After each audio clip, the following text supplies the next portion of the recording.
Soal perizinan dan pembayaran royalti musik di ruang komersial, apa yang boleh dan yang dilarang agar tidak salah langkah. Sudah bergabung bersama kami Ketua Lembaga Manajemen Kolektif Nasional Dharma Oratmangun. Selamat malam Pak Dharma.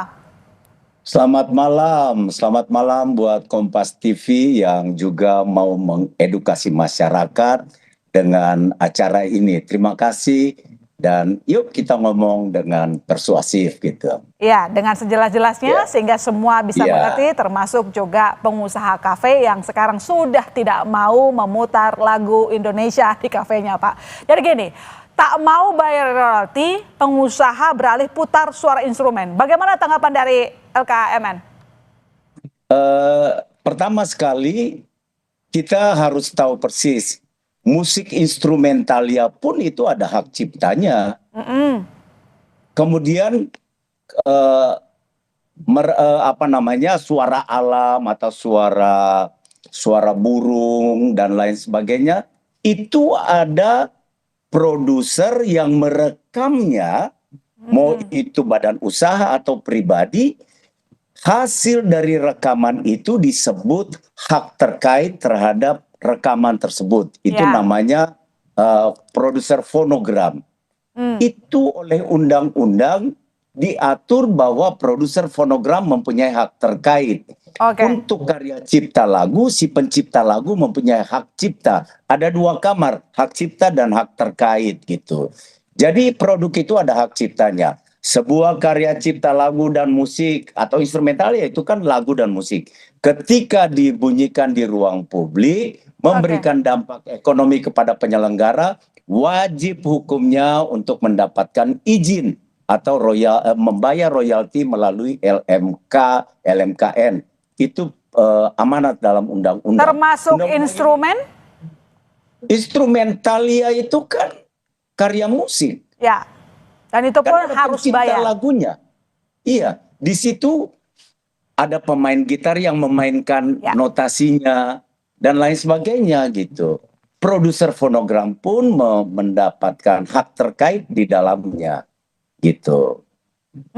Lantas begini Pak, memang ada kewajiban harusnya kita menghargai ya para pencipta musik atau siapapun yang berada di belakangnya. Mereka penghasilannya dari sana, karya memang harus dihargai.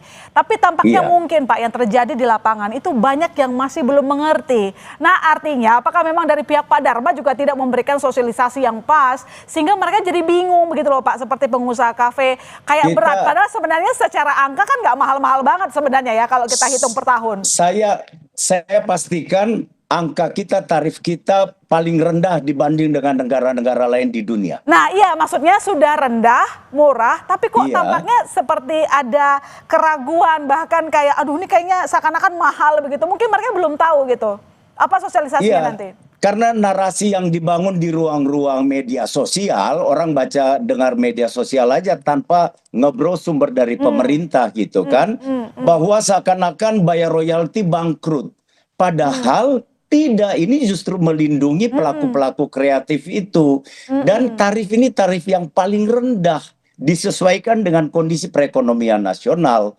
Lalu yang berikutnya lagi, untuk UMKM ada perlakuan khusus, kita menghitung misalnya, ada bukan diskon ya, ada pengertian khusus di mana okupansinya sampai 60%, bukan dihitung 100%.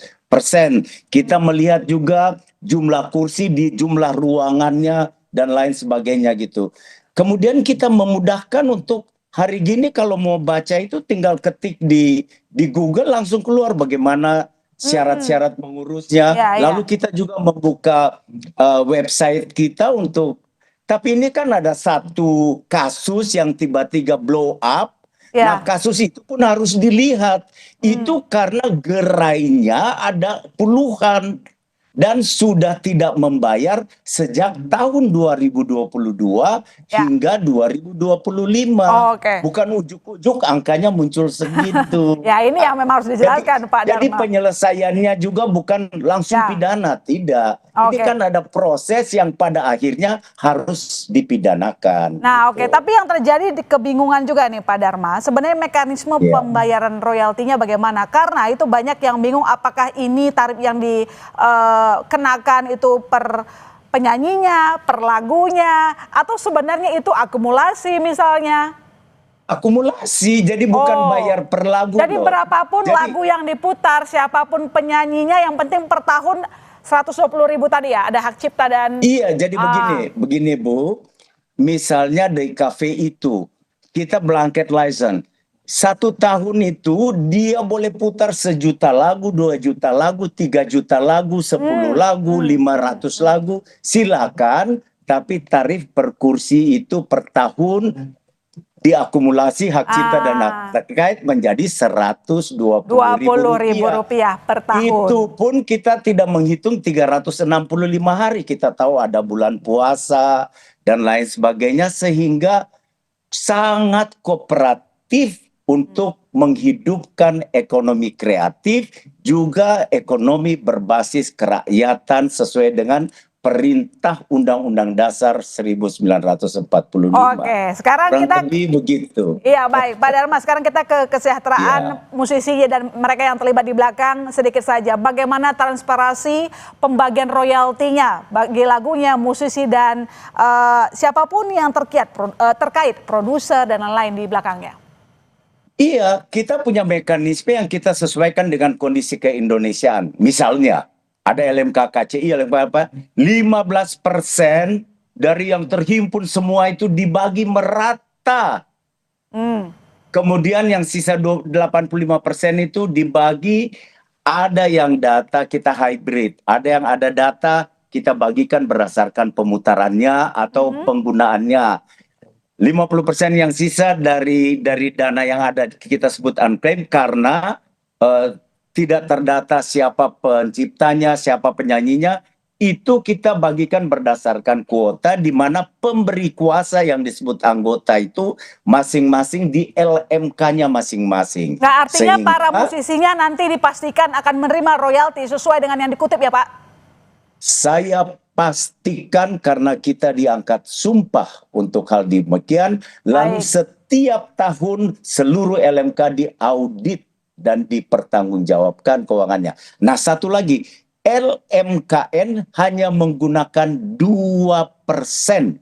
LMKN hanya menggunakan 2%, 10% itu LMK, 8% untuk petugas-petugas yang melakukan kegiatan collecting. Oke, baik. Terima kasih Pak Dharma telah berbagi di Kompas Malam, memberikan pengertian kepada pengusaha kafe maupun juga tentu bagi para musisinya. Selamat malam, sehat-sehat selalu Pak Dharma.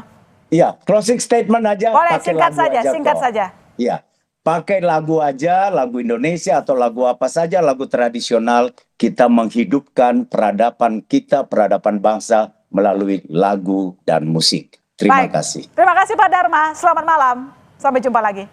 Selamat malam.